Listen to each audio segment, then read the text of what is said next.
முன்னேற்றமான அமைப்புகளை கொடுக்கக்கூடிய ஒரு அமைப்பாக இந்த மிதுன ராசிக்காரர்களுக்கு 2ஆம் இடத்துல குரு வந்து பல வழியில் வந்து நம்மளுடைய செல்வ செழிப்புகளை, நம்மளுடைய கூட்டு தொழிலோட முன்னேற்றங்களை, நம்மளுடைய நெட்ஒர்த், நம்மளுடைய ஃபினான்ஷியலில் வரக்கூடிய ஆப்பர்ச்சுனிட்டிஸ் எல்லாத்தையும் அதிகப்படுத்துகிறார், எக்ஸ்பேண்ட் பண்ணுறார் அப்படிங்கிறதான் நம்ம தெரிஞ்சுக்கணும்.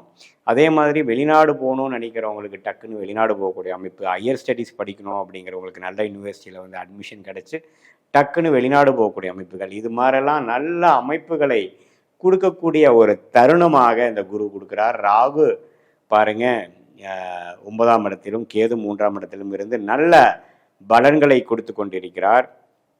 ஸோ இது மாதிரியான ஒரு கிரக அமைப்போட இப்போ ராசி அதிபதி பாருங்க 3ஆம் இடத்துல நட்பு வீட்டில் இருக்கிற புதன் வந்து அற்புதமாக யோசிக்கக்கூடிய தருணம், நல்லா சிந்தித்து செயல்படக்கூடிய தருணம். அதே சமயத்தில் மாதத்தின் செகண்ட் ஹாஃபில் பாருங்க அவர் கண்ணில் போய் ஆட்சி பலம் பெறுகிறார். ஸோ நல்லாவே வந்து இடம், வீடு, வண்டி, வாகனம், தொழில், வேண்மை எல்லாம் யோசித்து உத்வேகமாக செயல்பட்டு நிறையா விஷயங்களை வந்து கற்றுக்கிட்ட விஷயங்களை செயல்படுத்தி எக்ஸிக்யூட் பண்ணி